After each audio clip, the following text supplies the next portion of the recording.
Alrighty, testing 1 2 1 2.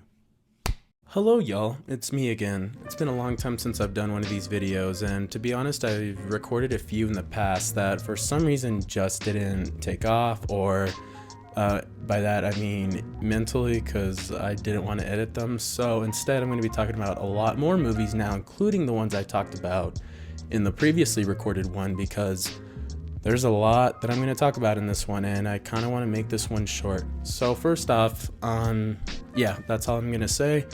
Let's get down to business. To the feet, the Huns. Sour. So the first film we're going to be talking about, instead of having this be the last one and the moment that everyone, is waiting for, I'm going to go straight up and talk about Spider-Man No Way Home. Now, I've seen this film 4 times. 3 of those times were in theaters. Okay, so there's a lot I really like about this movie. First off, it's everything I wanted it to be in the movie. Now, I'm not going to get into spoilers, but at this point, it's been this long. You know what happens, you know what's up. It's unavoidable at this point to get spoiled for this movie. I'm not going to say them, but regarding that, it gives me everything I want. However, upon rewatches, and especially on the first watch, I'm going to be completely honest, y'all, I was fucking bored. I was not really into anything going on, and even when the villains showed up, I mean, it was nice, but like, for some reason, it leaves me wanting more. I understand everything happened so that these future moments can happen in the film, like I understand that aspect to it, but overall, while this is a pretty well done movie in regards to like how it's shot, and like technically it's a lot better than the previous John Watts Spider-Man movies, but as a film itself, it just feels kind of bland, and it's always the first half that least intrigues me. Like, it's a bit more entertaining to watch on rewatch, and it has some good CGI every now and then, but overall it really did want me leaving more. I'm not going to say I'm disappointed, because it did give me everything I wanted, but at the same time I want something more, and for that I'm going to have to give it a 7 out of 10, and I feel that that's more than a fair score for this. People are saying it's like the best thing ever, one of the best. No, it's not. It really isn't, and if you think that, that's cool, but I don't, and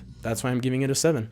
Alrighty, the next film we're going to be talking about is one that's a lot more recent in my mind, so I'm going to be able to talk somewhat about it, but a new Japanese animated film called Belle. Now, this is a retelling of Beauty and the Beast, sort of set during the futuristic but even current digital age, and a lot of what this movie has to offer are visuals. Now, this film is fucking stunning. This is one of the best animated films I've seen in a long time regarding the animation. There are so many segments where you're like, how long did it take people to animate this stadium filled with all these different people, or all those like moments where characters and avatars will cross together. Your eyes are never at a center point in the movie. You're always exploring everything going on in the film. And I saw it in theaters subtitled, and it was awesome. The music was beautiful. I really liked the story. I've heard people complain that the story's kind of bland, or where it does well visually and aesthetically, it lacks in the department of storytelling. I thought the story was awesome. So yeah, it's not perfect. There are some moments that I thought were a little lame. There were some slower moments where I was waiting for things to pick up, but by the end, everything ends in a very satisfying, in the sense that like everything ended in the way it should have. I didn't feel like a sense of, oh, I wanted something more out of it. It's one of those films that's going to stay as good as it is when I first saw it, or it's only going to improve on rewatches. It's really well done. I loved so much about this movie. I'm struggling to find any complaints. Like I mentioned before, there were some moments that dragged a little, but again, it's either going to stay at the standard that I held when I first saw it, which is pretty high, or it's only going to get better. I can't see this film getting any worse, and for that, I'm going to have to give Belle an 8 out of 10.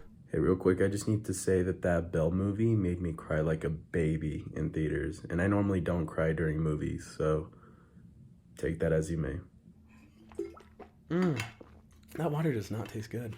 Encanto. Now, this is the new Disney film that has all this hype around it, obviously with We Don't Talk About Bruno. Oh my god, it's such a good song. Okay, but everything that I liked about Coco, I feel kind of lacked in this movie. Like this one, I like the themes and the overall story of like this generational family trauma, especially with the Latino community. I understand like that's a big thing that should be talked about, and it is in the film, but it doesn't really feel like it has a story. Like I honestly didn't care about many characters. There might have been like 2, maybe 3, but like everyone else is just there just to exist. None of the events at all felt like there were any stakes to it or anything. Like, the movie really just begun and ended. It's a really short movie by itself, but I got literally nothing out of the experience other than a few good songs. Like, the music is well made. It obviously, Lin-Manuel Miranda helped with that, but there's no reason for me to ever revisit it. If I lived my entire life not knowing about this movie or watching this movie, I would be completely fine. I get it's gonna inspire and cause a lot of people to connect with it, and that's really cool. Like, I understand those themes too, and as someone who's kind of gone through some of that, I know the struggle and I'm glad it's being talked about, but it could have been better and it could have been handled with a story. This movie just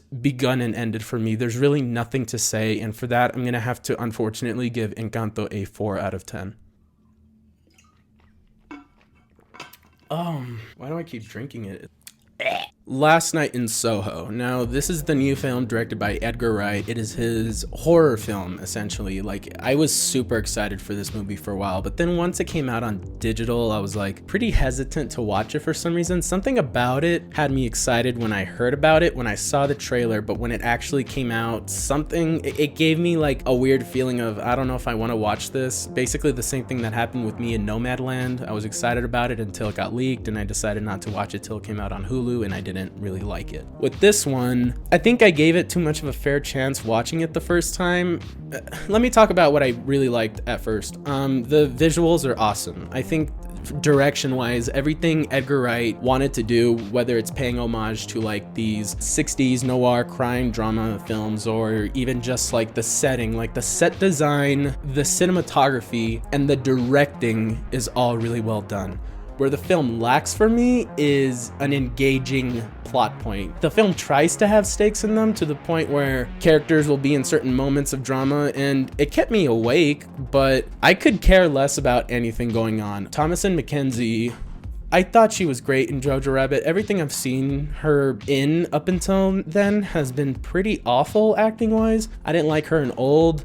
I didn't like her in this movie. I thought she was very annoying. Like, she gives the feeling of fear in a very well acted way. But other than that, like, everything else in this film that's supposed to convince me or have me attached to the character just didn't work. And it's really unfortunate that Edgar Wright finally took a misstep in his career. Like, some people like this movie, but the more I think about it, the less there is to like. And really, it's one of those I really don't want to watch again. It has a pretty lame plot twist. Some people might find it cool. I thought it was lame. And yeah, what a misstep, really. I wish this was better, but I couldn't see much to love about it. I'm gonna have to give it a 4 out of 10. I'm sorry, Edgar. You're like one of my favorite directors, man. You made one of my top 4 favorite movies of all time.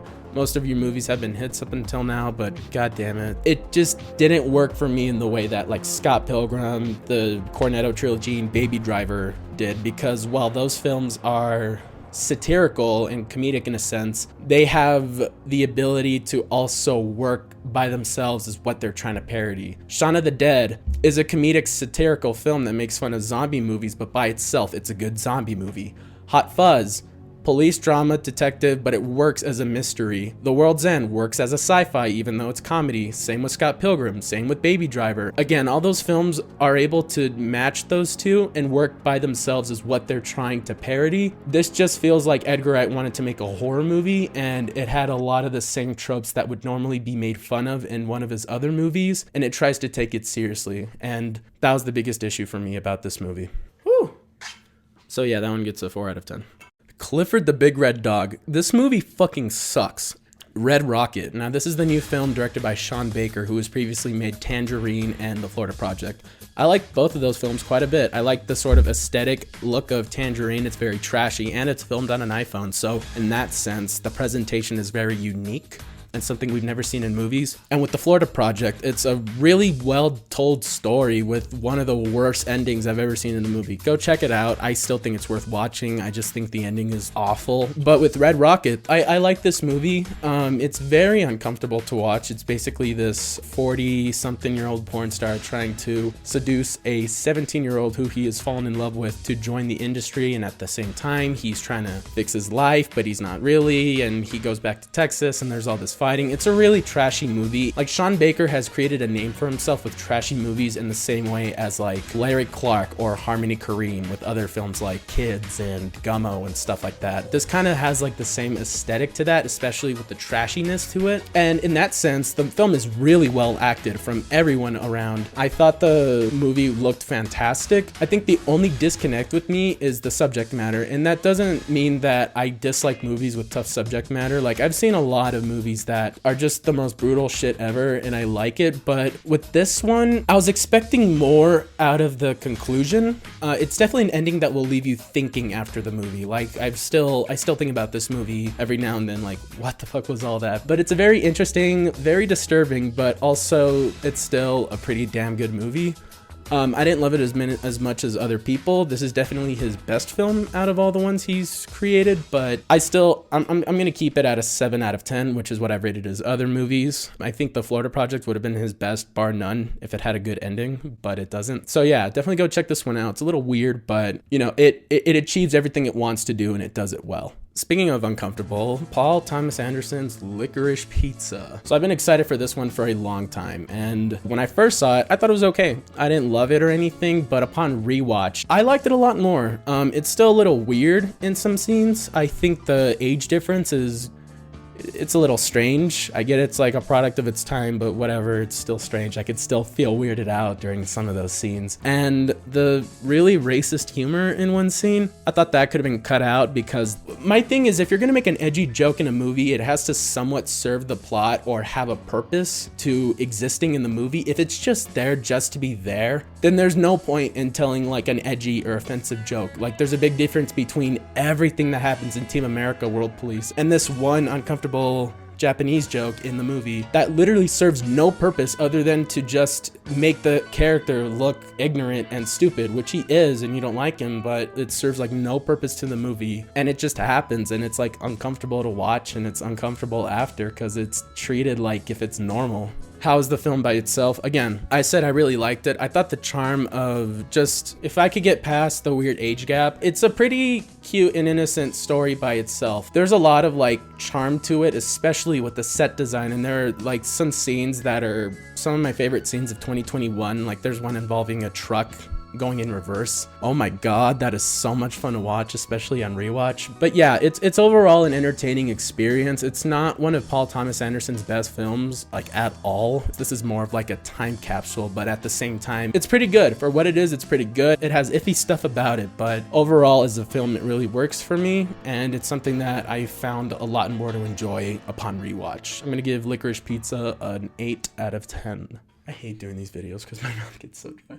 Pleasure. I, yes, pun intended, had the pleasure of checking this film out pretty recently, and it's one that I had no idea about, but a lot of people were talking about for many reasons since it premiered, I think, mid-2021. Now, this is a kind of Swedish, but mainly English film about trying to make it in the porn industry. And what I love so much about this movie is how unflinching and honest it is about what it takes to make it into the porn industry. I will say this film is very 18 and up, all right? I don't know of the rating at the moment, but I heard that A24 was originally going to distribute it, and once it got to like NC-17, Neon took the rights to the movie, which makes a lot more sense. And I hope this film is shown in its raw, uncensored version, because I think that's the one I saw, or at least there's no way the version I saw was rated R. And with that, I'm gonna say there are some really uncomfortable and hard to watch scenes that can be pretty triggering to people, but the fact that the film is so unflinching and puts you in those really uncomfortable scenarios, it's a very brutal and honest and sad tale of how awful the porn industry can be. And I don't know, it's, in a way, it's a cautionary tale, and in a way it really opened up my eyes, because, you know, like, everyone knows, like, oh, porn industry is not good, it does all this bad stuff, but it really shows the predatory, subtle behaviors of just small things, and it gives light to it. And the fact that it's like starring women and is directed by a woman, it feels like this film really got it right and understood what to say, how to show it unflinchingly, and not make it so that it's exploitive or goes too far. Like, it goes far, but for the purpose of telling the story. It's not there to serve as shock value. It's very purposeful in what it does. All the acting from everyone was fantastic, especially from the main girl, who I haven't seen her do anything else before this movie. And it serves as one of the best cautionary tales I've ever seen put to film. I'm gonna give Pleasure an 8 out of 10. I know from the sounds of it, it seemed like I loved it. There were some problems to it. There were some moments where it dragged. And again, this film is so uncomfortable to watch. It literally made me feel sick while watching it, which hasn't happened with many movies. But that being said, it's a must watch for anyone who is a fan of cautionary tales and wants to know somewhat what it's like to be in the porn industry, because this film, it's very respectful with its subject matter and does everything in a way where it feels as honest as it could be. The Tragedy of Macbeth, the new film directed by Joel Coen. Finally, the Coen brothers split up, and one of them decided, hey, why don't I make an A24 black and white Shakespeare adaptation? And dude, okay, so some of the scenes in this movie, like the cinematography in this movie, there are some scenes that are like on par with The Lighthouse, which is one of the best looking movies I have ever seen. And the fact that Joel Coen, like obviously the Coen brothers know how to get a good cinematographer. Like they've worked with like Roger Deakins in the past. That's the only name I know because I'm basic as fuck. But, you know, this guy obviously has directing talents, and with this film, it really shows. I thought the acting all around, especially from Denzel Washington and the creepy three-headed witch girl, or the three witches or whatever, I thought she was a show stealer in some scenes. Any scenes with her really worked and, like, amplified the eeriness of the whole movie, and everyone else did such a great job in this movie. I have no complaints acting-wise. I think where the film really lacks is that there are some moments where it's kind of draggy, and somehow this film was able to make a pretty damn interesting Shakespeare story that much more entertaining. Again, there's some moments where it kind of drags. There were some moments where I could feel myself getting a bit tired, but with everything else that occurs, it all comes to such a satisfying experience, and for that I really enjoyed it. I would have to recommend it to anyone. Check this out on the biggest screen you can with the best sound system you could. If that means your laptop and your headphones, then so be it. If that's all you got, then go for it. But check this one out. Very weird but very well done movie, and I'm gonna have to give it an 8 out of 10. Ooh, I finally get to talk about Memoria. Now, I saw this film at the IFC Center in New York, and you could see me going to and from that experience in my New York vlog, but this movie's crazy. I have legitimately not stopped thinking about this film since I saw it back in December. Literally, it's unlike anything I've ever seen. Now, it gives me kind of Tree of Life vibes to it, but this film does such a great job at putting the viewer in a dreamlike state and showing visuals that are similar to dreams. This film in of itself is like a weird trippy dream, and I think where the strengths really come in are the directing and Tilda Swinton. Tilda Swinton is such a good actress. Obviously, she does such a good job portraying like this character who's just trying to figure out what the hell's going on. I don't want to spoil it too much, but if this film ever does come out in your city for its weird theatrical plan, essentially the film is going to release in one theater in a different state every week forever, so it's never going to get a home release. But at the same time, like, this film really should be watched in theaters, and I honestly think it's kind of worth waiting just to check it out in the best way possible. The director wants you to watch it in a movie theater surrounded by people, almost like it's an exhibit type of film, and in that sense, this film is art. This is one of the first films in a long time where I was sitting through the entirety of it saying, wow, this is art. There are some moments where it drags a little, but it does a good job at not making you sleep. I'm not going to spoil why, but it has something about it that repeats, that is able to keep the viewer somewhat awake. And apparently if you sleep during this movie, it messes with your dreams. That sounds awesome. I need to wait for this to come out in Arizona so I can watch it again in theaters.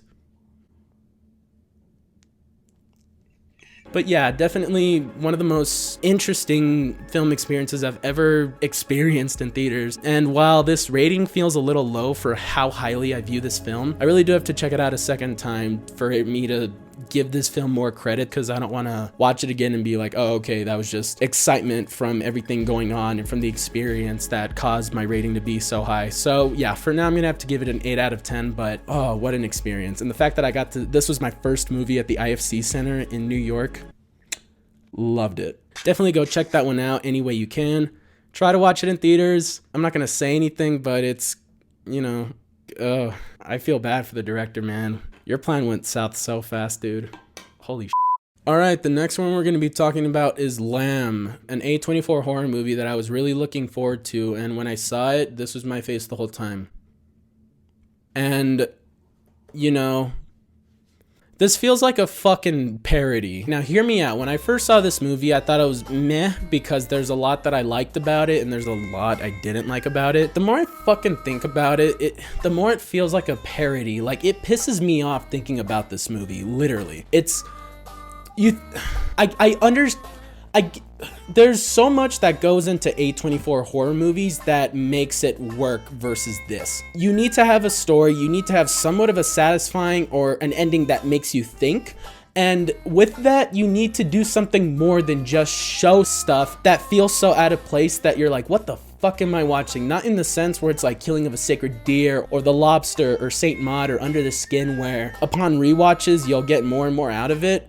You only have to watch this movie once to figure out if you like it or not, and I didn't, all right? Every trope in these A24 horror movies is used in this film. Like, it feels like it had a checklist of what it wanted to do, and instead of being a good film and something that people actually cared about putting work into, it just wanted to check each of those things off that list. There's literally no reason for me to watch this movie again, and I wish I could say something about it, but like, okay, let me talk about the pros real quick. It's well shot, it's okay acted, I guess, but with the cons, it's like, it's fucking boring. There isn't anything that happens in the movie. You don't care about anything. The ending isn't satisfying, it just happens.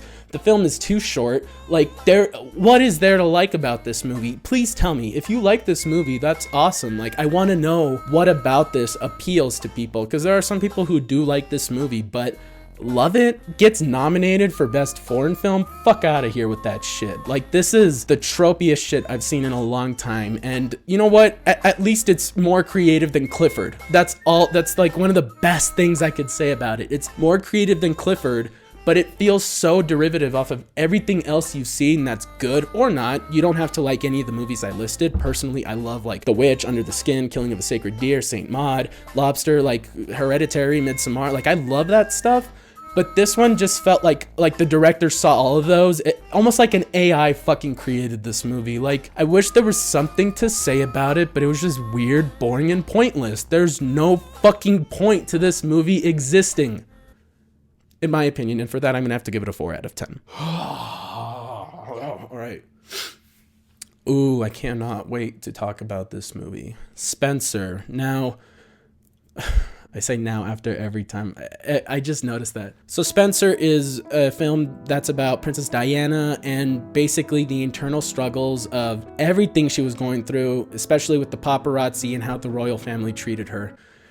Oh my god, this movie's so good. Now, I can't think of one thing that I didn't like about this movie. The pacing is slow, but purposeful for the dread that you're supposed to feel from Princess Diana during everything that goes on. The film is shot so well. The set design, like, how the fuck didn't they shoot this in the Royal Palace? Like, it looks so much like the Royal Palace. The casting, her two younger kids, George and William, I think those are their names.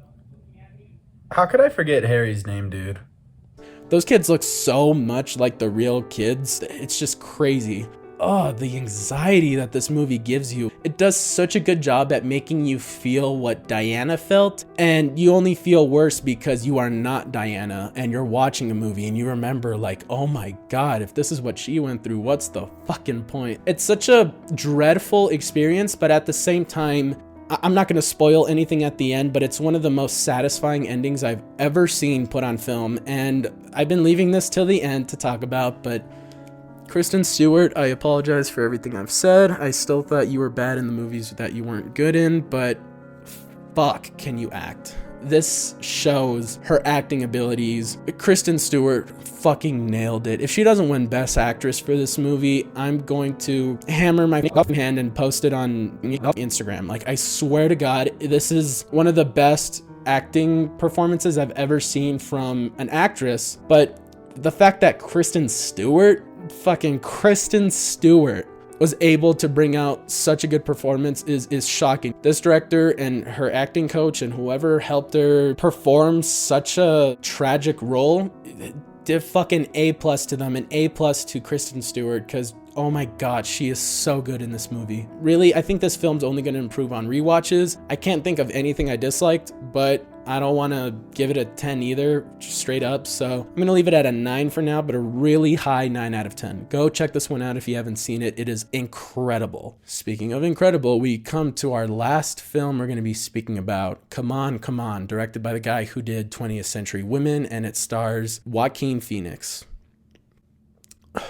Man. So I've seen this one twice now, and nothing will compare to the experience of the first time watching this. This is one of those films that I wish I could go back and watch for the first time again. Everything about this movie is beautiful. Now this one, I cannot think of any flaws with. It is one of the most human told stories I've ever seen put to film. Thankfully, it's the same guy who made 20th Century Women, which I also have really high opinions about. But this one felt like it expanded on basically everything that made that film good and made this one almost like a masterpiece. In fact, this film, I'd be comfortable at the moment calling it a masterpiece. Just everything from the acting of Joaquin Phoenix to the acting of the sister to the acting of the child. This is one of the best child performances I've ever seen in a movie. You like him, but he's kind of a little shit, but you understand why he's a little shit, but that doesn't excuse the fact that sometimes he's really annoying, but he's so lovable. Like, oh my God. I'm convinced that that's how the kid is in real life, because I've never seen a child actor give that much dedication to their role and to make it feel so organic. They play off of each other so much to the point where like you understand where the kid's coming from, and you really understand where Joaquin Phoenix is coming from during like some of the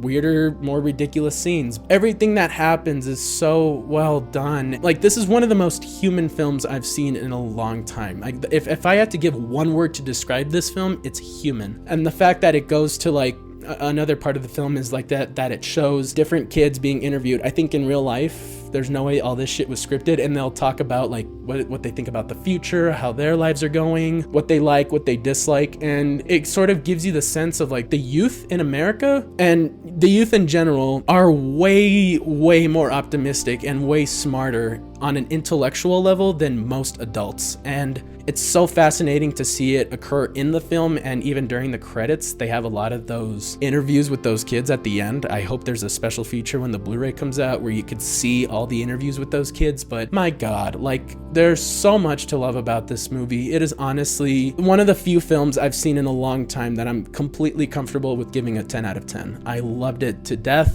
I hope I'm not overhyping it. I really think it deserves this kind of enthusiasm from me, because this film is a fucking masterpiece and I love it to death. I will defend it till I die, and I cannot wait for it to come out on Blu-ray so I can see what kind of special features or like what went into the making of this movie if it gets a faithful release. But yeah, that's all I have to say about those films. Definitely, let me know what y'all thought. If you've seen any of these, did you agree? Did you disagree? You're the best. You're the best. Anthony Fantano, movie reviews forever. I'm just kidding, no. But seriously, let me know what y'all thought, and stay safe, stay awesome, and we'll see you later. Peace. All right. Yo.